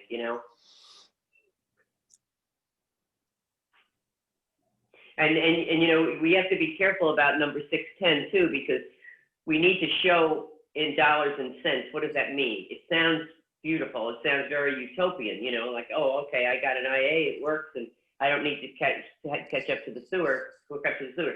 What is the cost to the homeowner going to be besides their own IA that they bought, even if they don't hook up to the sewer? What is the cost to that homeowner with a sewer system? Is there any? Depends on. It certainly will be. You don't know that. Yeah. So we need that number, so that because that's like an empty comparison without a number or a percentage or something that says to people, oh, this looks exciting, And I guess, Janet, I was thinking however a sewer gets funded, whether it be by betterments or whatever, I mean, we don't have that information yet, but I think what we're just trying to say is that they wouldn't have to hook up to the sewer if their system is functioning, if their IA system is functioning as it should be. So we're not saying they're not going to have to pay a sewer betterment. No, but we need to say that. We need to say that so it's understood. That we're just concerned about the effectiveness. That's all the Board of Health can do. We don't do anything with the money. Where that's not our business. But yeah, I think in order to sell this and get it embraced and believed in and implemented, we need to give information to John Q. homeowner, you know? Yeah, so I would say our next step would be to hear from Nitrex or Brian. We had the layer cake presentation, I feel like it was forever ago. It was a while ago, yeah. It So was. I would It say also maybe, wasn't recorded, so it'd be helpful now. I think it was before recording, maybe. Like it was that long ago. It wasn't that long ago. Several board configurations ago. Yes, yes. So I think our next step should be at our next meeting, perhaps we can hear from Nitrex. And then at a following meeting, we can hear from someone from Barnstable County again about the layer cake. Because then we'll have had all of the enhanced IA technologies detailed to the board so that we're comfortable and understand where they are in their permitting with Mass DEP. And I think the other thing we need is not just the overview and the presentation for sales, i.e., but we need the comparison of the data of anybody that we see. You know, we're not seeing a cumulative comparison of data from the three. So that would be important to make a decision to who's going to get included in. You know, I mean, we're saying that, you know, that there's got to be third-party testing, but we need to see that third-party testing. So I think we can request that from the designers. We can I think we request will. that. Yes, yes, yes. Yeah.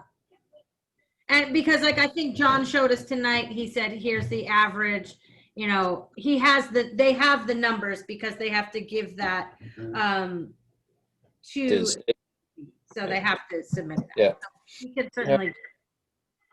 Oh, yeah, we did see some numbers, but I mean, it's the duration too, you know, it's the seasonal, it's all the seasons and et cetera. So that's all. Yeah. That's all. Hillary, I'm thinking that maybe I'm happy to arrange any of these meetings, and I know Peel Lombardo at Nitrix. I also, you know, what I'm thinking, listening to this, is it might be good if we can first get somebody from the Mass Tech Center, maybe Brian Bumgartle, who's taken over the program for George. And the reason I'm thinking that is not only talk about their technology, which is non-proprietary, but they actually have on site the other two systems, as well as many others, and are doing the third-party independent testing. So in my mind, they might be the most credible source for you to hear from. I'm happy to arrange either, but they might be a good first next step. Yeah, I think we should hear from PO next because we've heard from John Smith. So I think almost want to hear from PO next, have him sort of display his technology to us, show us how it works, and then we round out with Barnstable County. Okay, that's fine. I'll be happy to arrange those if you'd like me to. That would be great. Yep. Excellent. Thank you, Scott. Very good. Thank you, Scott. Thank you, guys. Really appreciate your focus on this. This is great. Thank you, Kurt, too. Thank you. Absolutely.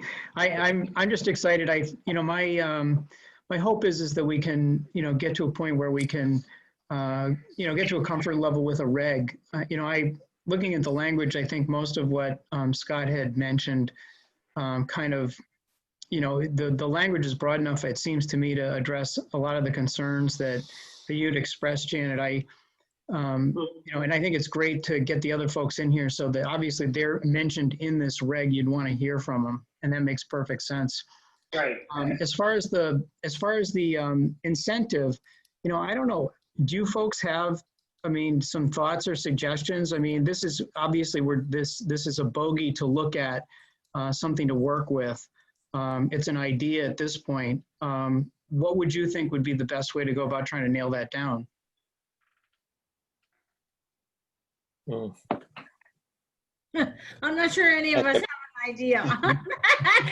But I think the more information we get and the more exposure we get with the three different companies, I think then we'll have the ability to maybe crystallize some ideas for the incentive, you know, but I think right now it's a little too soon.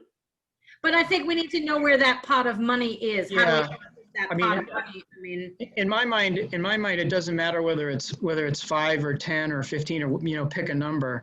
You know, I don't feel like the town should necessarily have to, you know, fund any particular amount. It's to incentivize the installation of this advanced technology, with the idea that when somebody does that, it's helping with the overall compliance of the entire town with regard to 208. So that's why it makes sense for the town to put something into the mix here. But again, I don't, I'm not sure it does matter. We can't access grant, the certain wastewater grant monies until our watershed permit is complete, correct? No, we could put a number in there regardless, because it's just still part of our plan. The only issue is that the town is going to back it up. So in other words, where's that money coming from? So, we're going to have some discussions with the town administrator with regard to revenues that will be coming in from the Airbnb tax.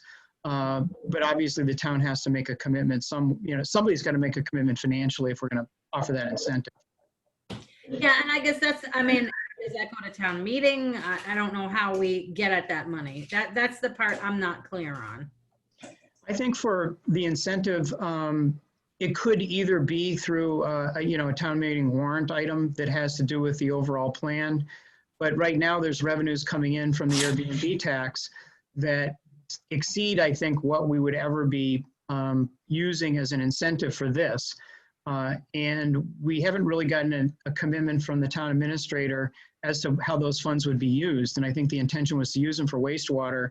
So I think there is an opportunity for the town administrator to simply say, hey, look, there's more than ample money coming in from that particular source, given the number of likely systems that you'd be installing over the next year or 2 or 3. So yeah, 10,000 per system would easily cover the 10 systems that it looks like you might be installing. So I think there's 2 ways we could fund it. Do we know how much money comes into the Airbnb? Yeah, the estimate is about 500,000. COVID, I think, is going to affect that somewhat, but 500,000 or thereabouts is probably the right ballpark.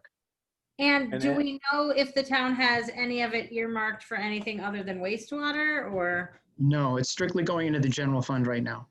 And I think our future is unknown as far as our COVID and the expenses that have, I think the financial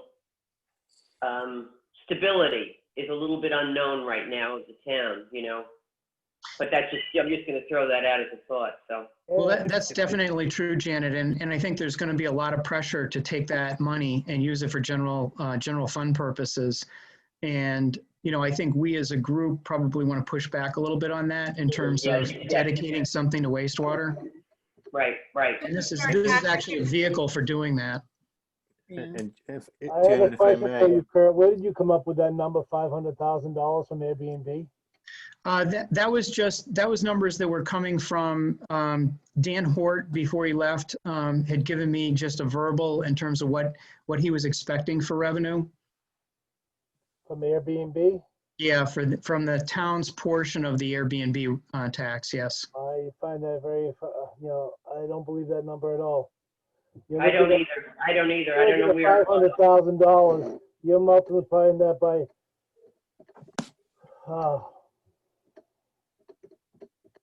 Yeah, I don't know what that was his guesstimate. We'll see. No, I think everybody's skeptical at this point. I'll tell you, if that's $500,000, you got to figure out.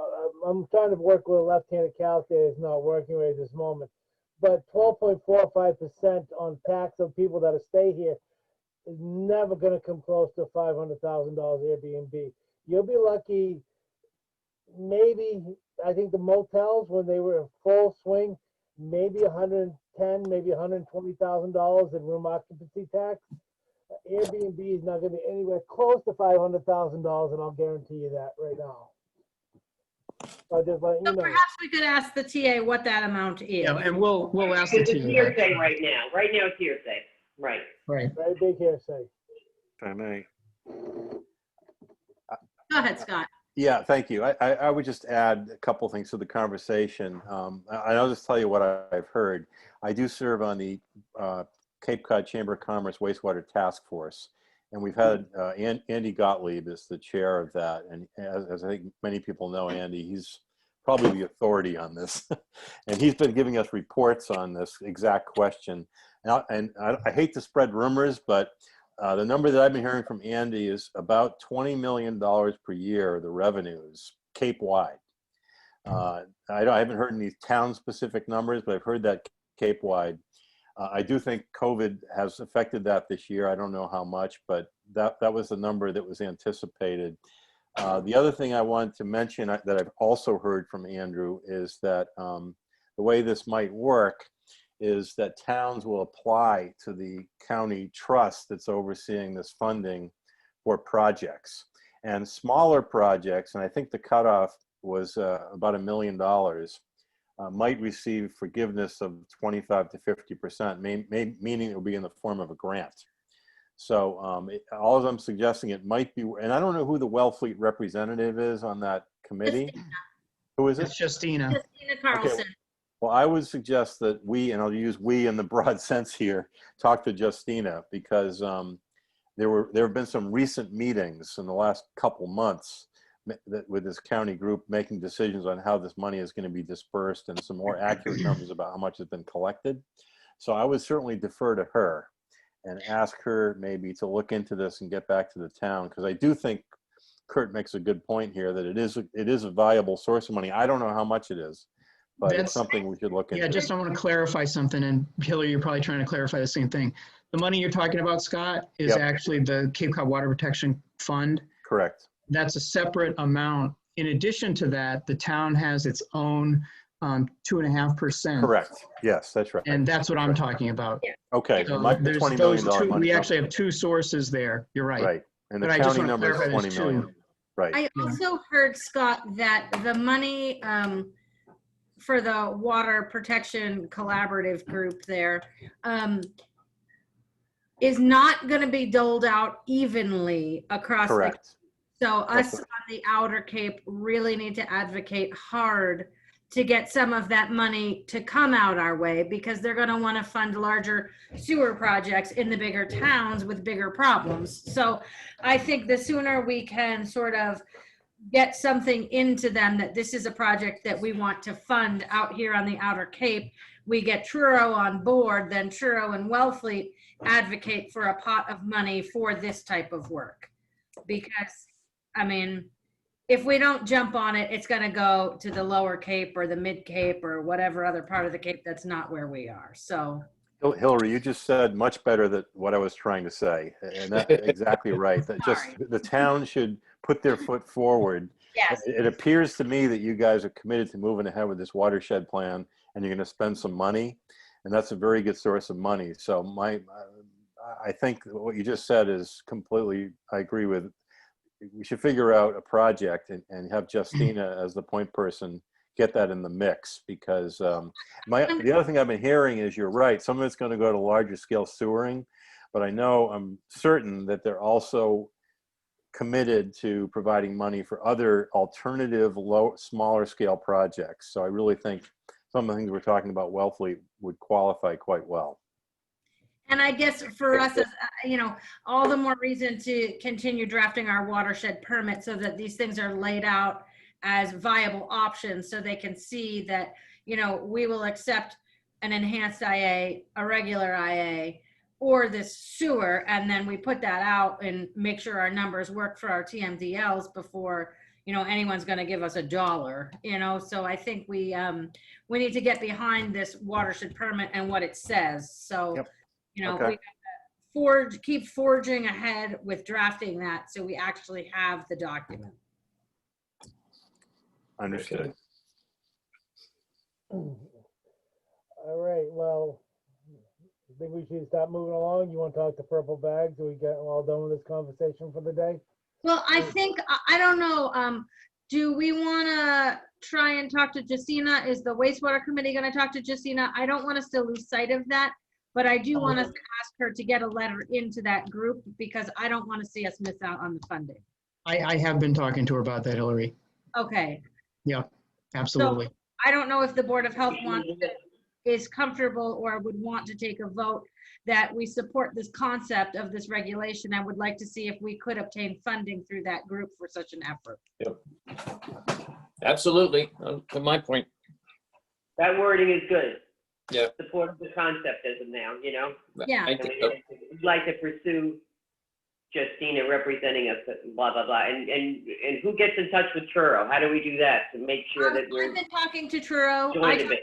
I've been talking to Truro about it, and I think they're interested in it as well. So I can continue to talk to Emily about it, and I would just say, you know, I don't know who Turo's representative is on there. It may be Emily. I don't know who it is, but I It's got to can't. be a select board person. Oh, Yeah, for that group, it had to be a select board person. okay. Well, I can talk about it further with Emily, but I think we got to start, you know, working with Justina to get a request in. That's in my court, and I am talking to her. Okay, so can you follow up with us at our next meeting, maybe? Yeah. Well, and if the board actually does adopt the motion that you're kind of talking about, Hillary, that just gives us more ammunition for her to go to them and say, hey, look, put this on the table and say, we'd like to fund this. How would we do that? And I guess I feel like this is a viable option for us. It's one of our best options that we have available to address nitrogen in Wellfleet Harbor. It's more palatable than some of the other things we've looked at. I think I'm 100% comfortable moving forward with the board having a motion to that effect. I mean, I think the technology is there, it's being developed, and the results are extremely promising. We obviously want to see more results over time, but I don't think it's going to hurt us in any way. Well, Oh. Okay, well, Felix is gonna get a hold of Scott, Justina. could you send us your new regulation, new wording on your regulation to the Board of Health members so we have it in print? Thank you. Certainly. With that, the third one. Yeah.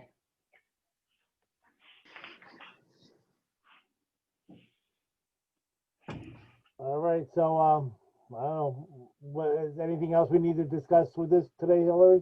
I think that's all for today. I don't know if the board's comfortable making a motion on the concept. I think I heard some of you were. I haven't heard from you, Ken, so I don't know where. I'm not that happy, I'm not that ready yet to force people to be able to pick between these three things. And you have no idea what type of money, where the money's coming from anywhere. Until I hear some hard data, I don't want to put anything out there that has money going to be getting, people are getting rebates or tax credits, because you don't know what the selectmen are doing. You know, there's a lot of information that's up in the air. Yeah, no, I don't think we're supporting the regulation as it's drafted. We're supporting the concept that's behind it. I don't mind the concept behind it, but you know, I need more data for everything else. So Yeah, for sure. So I think Kurt could use the concept approval going I forward, think the speaking with concept is Justina. what, yeah, the concept is what we want to get to Justina to get to this board. Exactly. Let Kurt be able to bring that with him when he goes. Well, then, can I have a motion on some type of improving the concept that Felix can use moving forward?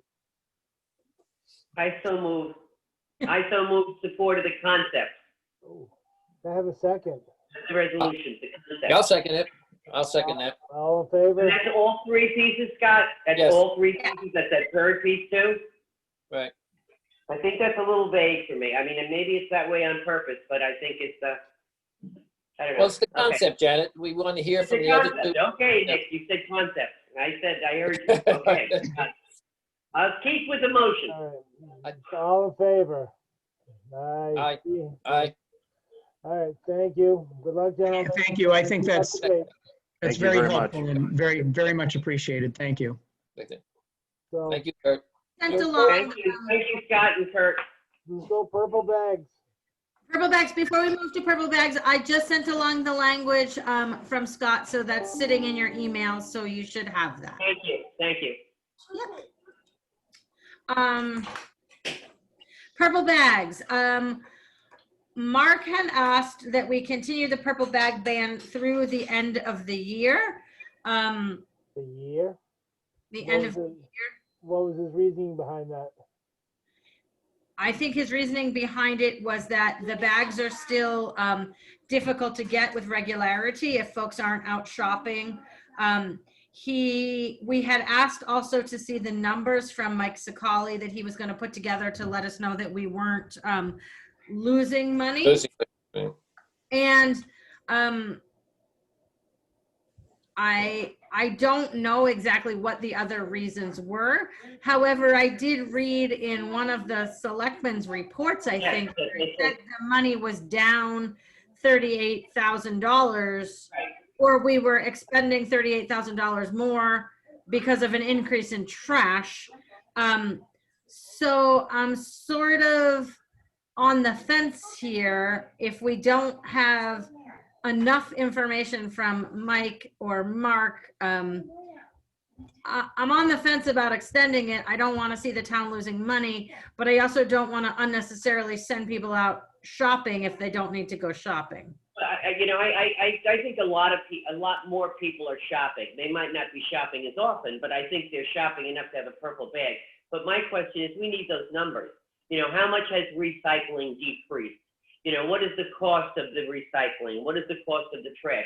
Why is it a $38,000 difference? That's what, if that, I don't know where that's coming from. And if it's coming from purple bags, then we got a problem. We got a problem. No, we haven't changed our behaviors at all, even with the purple bag. So, I don't know. Well, Janet, what I can figure out is right at this moment, the only thing we can do is just go with their suggestion, because even if we ask for more information, we're not going to get it to the next meeting, so that'll be November. Then what are we going to do? Try to implement it for December? So why don't we just go with the suggestions, get some information from them, but why don't we say January 1st, purple bags again? Well, I agree with you, Ken. The timing is really a problem. But I don't know how he could make a request and not give us numbers. What does he think we're making? We're gonna make a judgment on when it's right in the minutes from town that we're losing $38,000, and that's our decision. So that's been our decision all along through COVID. So we cost $38,000, which could have gone to enhanced IA systems for how many people? No, I'm only kidding. Kidding. The other thing to consider too is during these months, we've had more people here. So of course there's going to be more trash with more people too. So I don't know that us sitting here without any data or numbers can even. And whatever data they need to make up the $30,000. I think it's a blame game with the purple bags myself. I think there's other factors that have been, changed that price.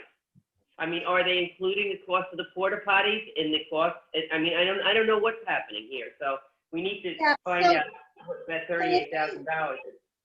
And so our next meeting, we're not going to meet on Veterans Day, which is November 11th. I think we have a meeting scheduled for November 18th. I hate to keep sort of saying, okay, no purple bags till October 1, no purple bags till November, but we can hold tight to that November 18th date and let people know on that date. I mean, because we can't say November 1 because we're not going to have a meeting by November 1. So whatever we do has to be, either effective. And it's not going to be effective November 18th because we're going to need time for people to get purple bags. So we're looking at, December 1, which is at least before January 1, if we're going to go back to them. So I think maybe we put it back on our agenda for November 18th and ask Mark and Mike to be present and talk to us about the financial aspect of it.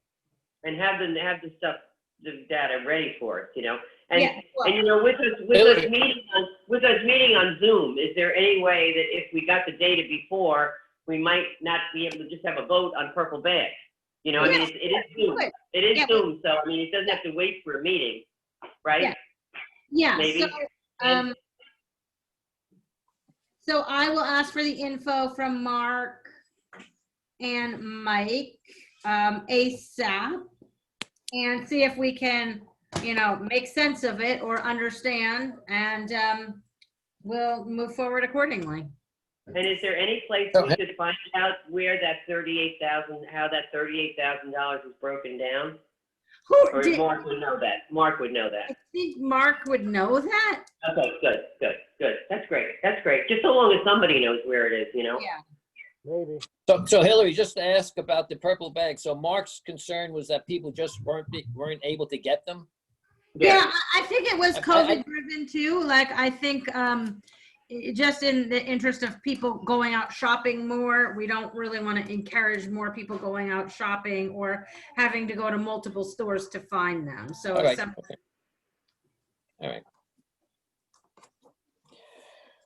All right, well, that looks like it's it. I'm already late for another meeting. Anything else? You have the COVID update. the COVID update. Sorry. And Ken. this is very important. You need to listen.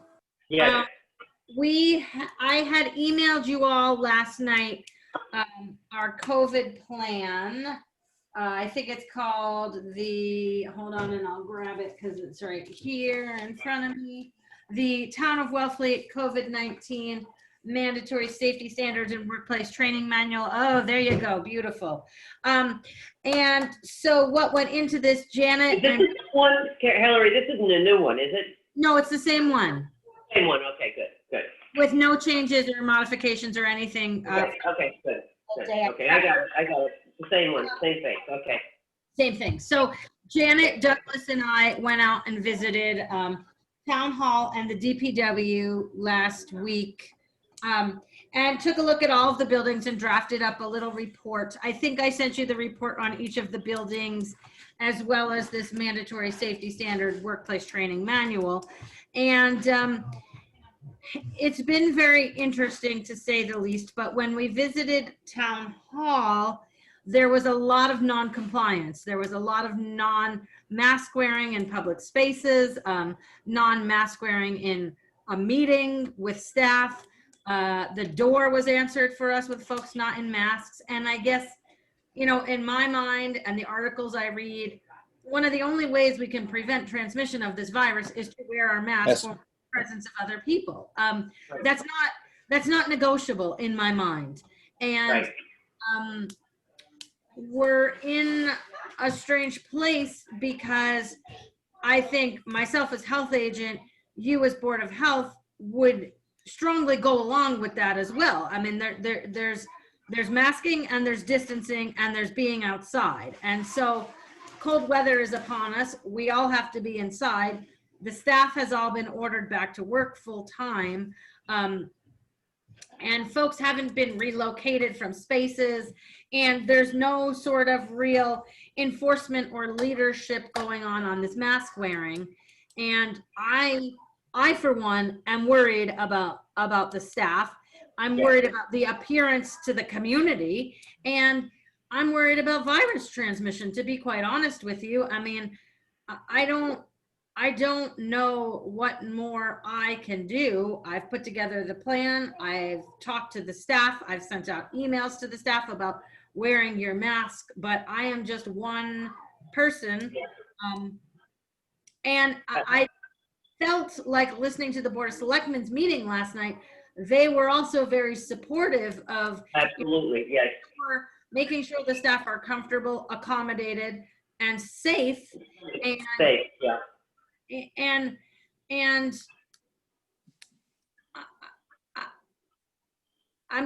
my mind is kind of blown. Okay, I just want to comment on last night's meeting, if I could. I thought that we had the selectmen, absolutely the selectmen support. And I thought, Hillary, I extremely commend you on how you articulated masks. It was beautiful. It was really, it just hit the nail on the head. You talked about the safety, and I thought Justina's comments about the perception of the visitor to Wellfleet, that this is what we do, this is our compliance, and we've been relatively well. We want to keep you healthy, we want to keep your family healthy, so please mask. And I think that I felt myself, and this could be wishful thinking on the part of Janet Drohan, but I thought the select board was soliciting to the Board of Health to please make a strong stand. We have to remember that the person that's making the rules is their boss. That's where the leadership's coming from. So I think that they were looking to us to follow the state guidelines and mandates for safety and be able to interpret that and perhaps go a little bit further than that for the safety of our town with the amount of people that come in and out, et cetera. And I think the other thing that came across loud and strong is that we have a small staff here, not a lot of people, not thousands and thousands, but we want to keep them safe and we want to keep them well. And the experience that we had going into town hall, that's not going to happen for long. I mean, aside from that, there was somebody allowed into the town hall office. I don't know who she was. There was no identification. Nobody asked her where she came from. Nobody asked her what company she was representing in the meeting. She could have been coming from Rhode Island. She could have been coming from anywhere to make a sale.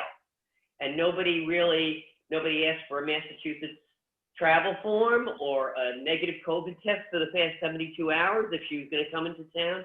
And she was unmasked for the meeting. So, I mean, I think it's evident that we need to take a stand and we need to discuss it to see what kind of a stand we want to take. But I thought what you said last night was excellent, Hillary.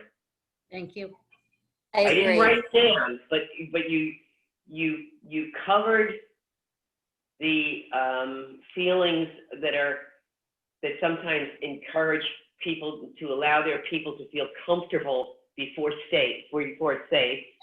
Yeah. By saying safety is our primary responsibility, and that's our job in the Board of Health. That's our job. It's an apolitical job. It is a safety job. So that's how I feel. And the requirement is not optional. It's not optional. Yes, I was going to ask, what are our options now? Are we going to go back and revisit? Well, it says if social distancing can be maintained, you don't have to wear a mask. So what they're doing is redefining social distance, okay? Social distance means when if somebody comes into the office and they don't want to wear a mask when they sit in the office, they can keep the door open, they can have a computer right next to them, and they can unlock the door when a visitor comes in without a mask. So here's what it says. In the plan that I sent you, it says the use of face coverings is required while inside public buildings and outside when social distancing is not possible. A face covering must be worn inside buildings when you are in shared spaces, such as restrooms, hallways, elevators, and stairwells. So there's no option for someone to open the door without a mask on. That is not following the rules or the guidance by the state. When I come into town hall, I'm a town employee, but I don't belong in town hall because I work in another building. I don't call first and say, hey, I'm coming to town hall, can y'all put your mask on? I have to go over to tender money, to talk to other staff. Like, I have to knock on the door because the door is locked. Someone has to let me in. I can choose to take the stairs or the elevator. One day I chose to take the stairs and passed another employee without a mask on.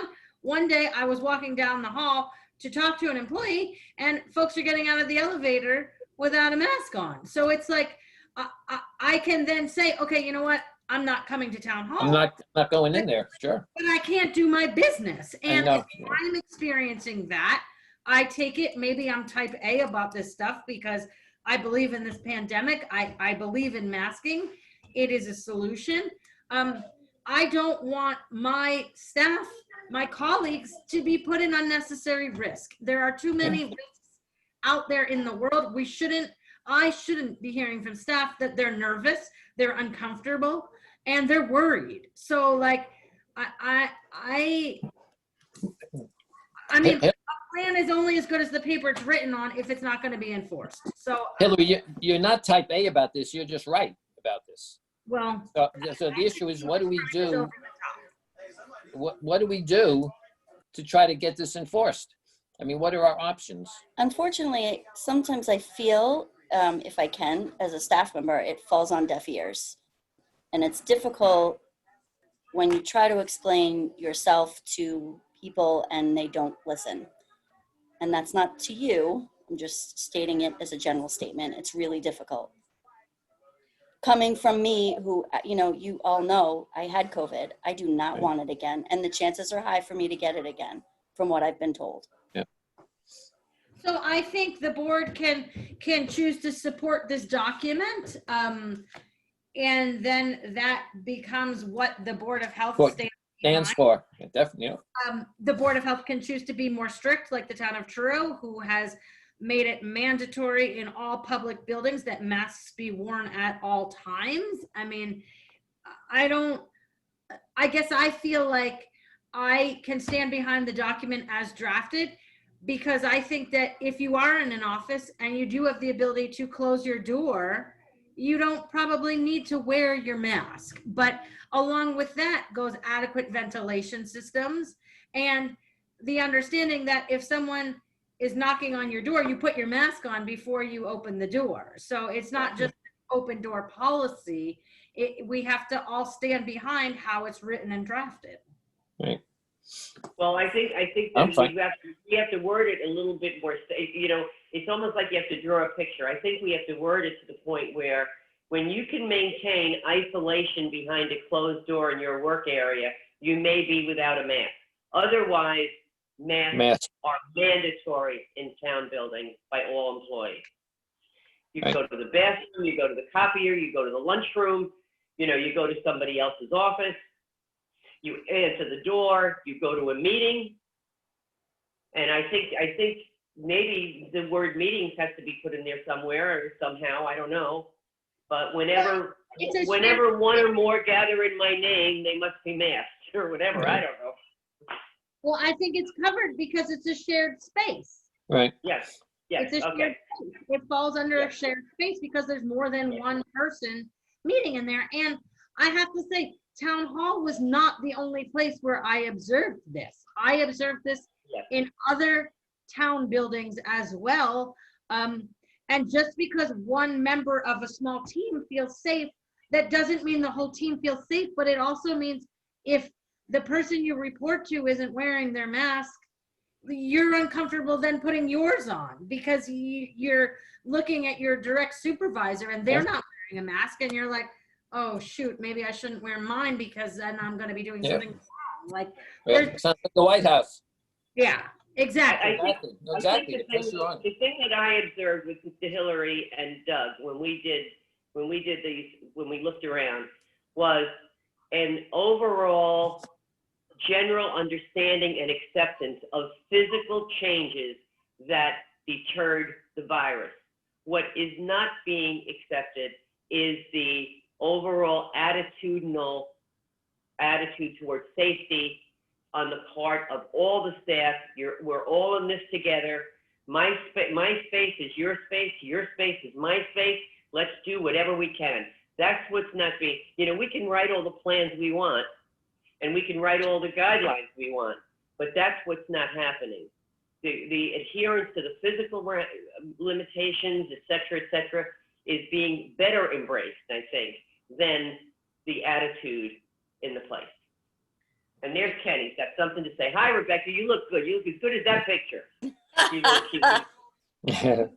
Oh, there she is. So that's just my last 2 cents. But I enjoyed going with you and Doug. I learned a lot. But I do think that's my final diagnosis, is that there isn't an attitude of safety and my space is your space, and it's not coming from all of our town leaders. And it's got to be all of them. It can't just be the select board every 2 weeks on Tuesday nights. It's got to be something that we're all the department heads are talking about, everybody's talking about, because the safety of our employees is vital. Is there any benefit whatsoever in posting masks required? It should be posted. It's required to be It posted. says it on the door entering town hall, but Oh, it does? that's the Okay. only, well, that's the only place it says it. So But the I have a person- question. What happens if you guys have put the document out? What happens if people don't abide by it? Like, it's non-compliance, am I right? Right. And where do we go from here What's with that? Or where what- do you go from there with that? Well, it's interesting. So we can ticket for non-compliance. Well, I don't want you to be the mask police, you know what I mean? you know, there are adults in downtown. You would hopefully think there were adults in different departments in the town. They shouldn't be stupid enough to realize, I don't want to wear my mask. Well, I'm sorry, but it's compliant for the town for you to come back to work. Just put the freaking mask on. I agree that if you're in your own office, you don't have to have your mask. But With the door closed, no, right. Just quiet there. If the door opens, you put your mask on. If there's more people within the space, put your mask on. But I don't want you to be the mask police. But the department heads have to take responsibility for this. I think the town administrator, has to start with that process first. We can approve this or say this has to be mandatory for everybody, but unless the town administrator and the heads of the departments get on board, shit's gonna happen. The only way this is really gonna be done is if somebody comes to work, brings COVID, you get sent home with no pay. That'll make people wear masks. But it's not just you getting COVID. No, you can't wait for that. When you tell me that I can talk, I'll talk. Ken, you're the chairman. Go right ahead. Thank you. Okay. What I think has to happen is there has to be, again, an attitudinal leadership change and responsibility. The comment that was made, Ken, when we walked into someone's office, I said, could you please put your mask on? Yeah. And she said, don't worry about it, it's my space. And I said to her, it no longer is just your space. It's now my space. But you see, that's the attitude. So that attitude has to come from the top, is that we're all in this together. The space is everybody's space. And, just like you deserve my respect, I deserve your respect. That's all we're asking for. So I think something worded a little more strongly, requesting all town managers and all of our leadership embrace and support this Board of Health observation and requirement. We request that. Now that, or do they have to do it? No, but I think we've got to have a stronger wording that tells them we are behind you. The Board of Health is saying this.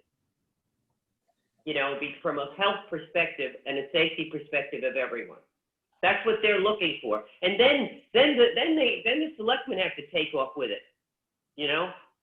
We're a voluntary board. We don't report to Marie. You do, Hillary. But I think but what all we can do is what's in our realm, and our realm is the public health and safety. Of this town.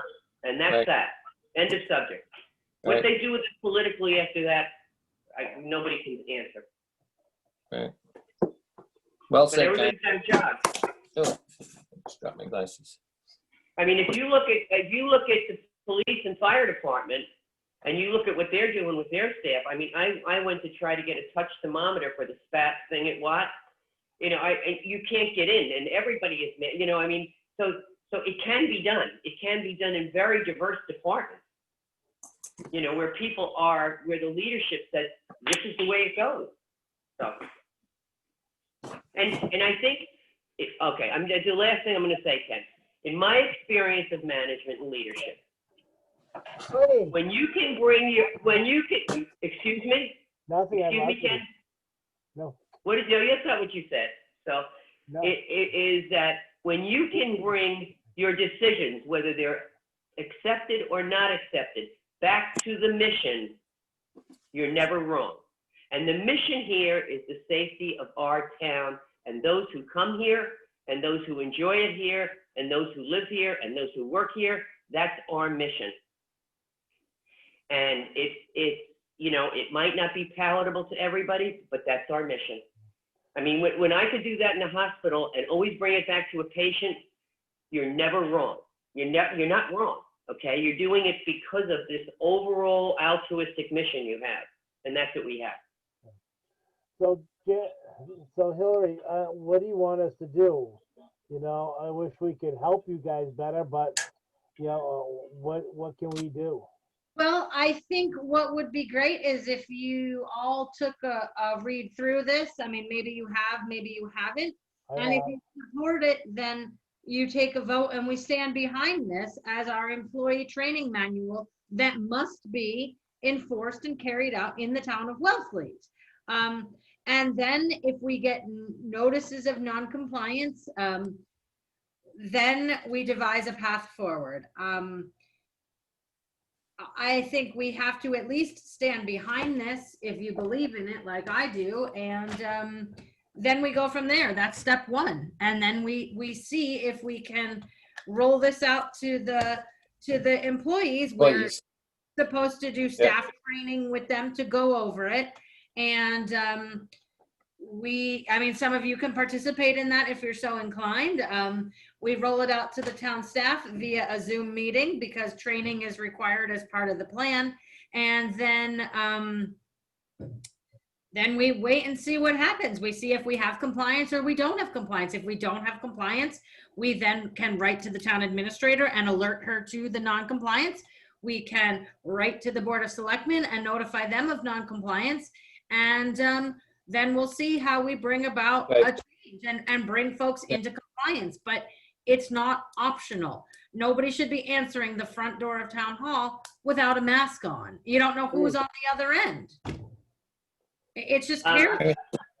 I was not going to talk again, but I just want to read this over because I almost can see how it can be misconstrued. Okay, I'm going to read this to you because I've seen it in action. A face covering must be worn inside buildings when you are in shared space, such as restrooms, hallways, elevators, and stairwells. These areas are often used by many people in the same area.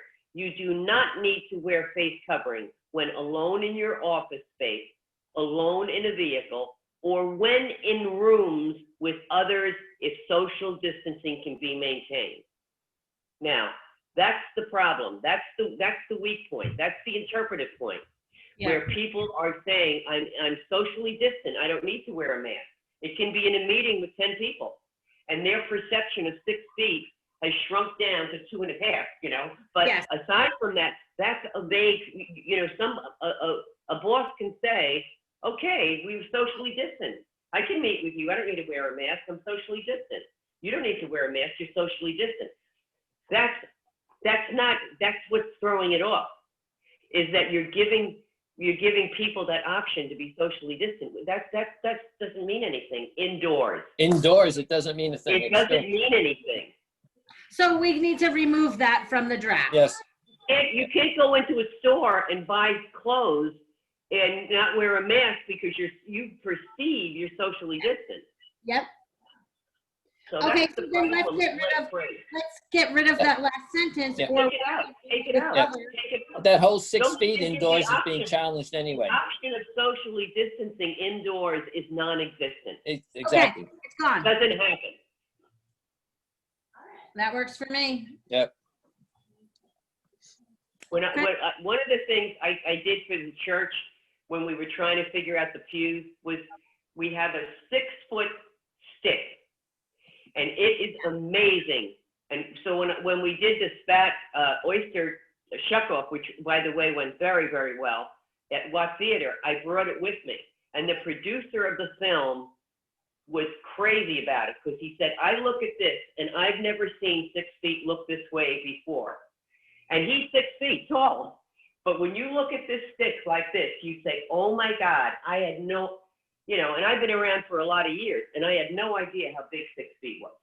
So there's a human perception that we're lowering that, So I think we should take that out. Well, and I also think we should offer our help if the leader is having a challenge explaining the guidelines to their staff. So now you've got no out. If you're not comfortable with the guidelines, you don't believe in them, ask us. We'll come in and do it for you. Well, so we can resubmit it to Maria. We can resubmit this to Maria with the changes. Yes. We can let her know that we continue to offer support to educate and carry out this mission. We can also recommend sort of a I don't know who would do this, but a COVID enforcer maybe that takes a visit to various town spaces on occasion just to have a look at what's going on, or I don't know about that, Hillary, because you've got a leader that's there every day. That's not, you know, you can't be in every restaurant. You can't be in every retail store. You can't be, and Doug can't be in every place. You know, I think once you give that COVID enforcer, that's an expectation from a leader that you maintain a healthy staff, that you take care of your staff. That's why you're there. That's why you're getting paid. You know, so I think we are here as to help you educate, to help you at a staff meeting, whatever. And if you want us to come back again in a week and see how things are, we will. But I think that enforcer has to be the feeling of the department. Yes. We're going to be here and be safe. That's their job. But duly noted. So can we approve that with the amendment? Are you taking those lines out of there? I took out the one line. If you guys are comfortable with it, then we make that change and send it back and say the board reviewed this at their meeting under COVID, and we stand behind this. We feel it's important, and we will do whatever we can to help you carry this out. And we deleted one line. Yeah. I was just going to say we modified it. I'm just going to say we modified it. We modified it. So I'm gonna do this. This is crazy right now. I'm gonna let you know this. I'm gonna make a motion to approve the town of Wellfleet's COVID statement with the adjustment, and we shall follow the plan. Do I have a second? Yes. All in favor? Aye. Yes. Aye. All Okay. So we've got that. Next up, I just have future discussions on here. Nick, I know you've been wanting to hear from the Shellfish Relay program. I've spoken to Nancy Chivetta, and she is going to come to our November meeting to talk to us about that. So that's good. Thank you. November meeting date, I'm assuming we're going to go with 11/18. I maybe something sooner. I'm just not sure about that. I will have ConsCom that night too. So You want to do it earlier in the day? Can we do And it I have earlier? I have FinCom that night. that would be That good doesn't if we start could till do it. 7. If we could do it earlier in the day, that would be Sure, good. fine. I think we should reach out to Jed and see if he's still with us. Yes. And see if Gary can make If it. Gary can, yeah. Back to work. Gary emailed me tonight. He said he's sorry. He was there at 3 and something happened tonight, but he'll be here next time. Okay, good. And then the other thing I don't want us to lose sight of as the months tick on is the proposed rental regulations. I know, I saw that on the agenda. Good for you. Well, we can't forget about that. I know that things got crazy and it's been nuts. We couldn't. Yeah. I just don't want us to lose sight of it in the larger picture. So I'm just going to leave it on there so that we remember. Especially if we're going to be spending the money from the tax. We better not lose sight of it. Yeah, so I don't want us to lose sight of that. So that's all I have for tonight. Thank you, Hillary. Very well, very good.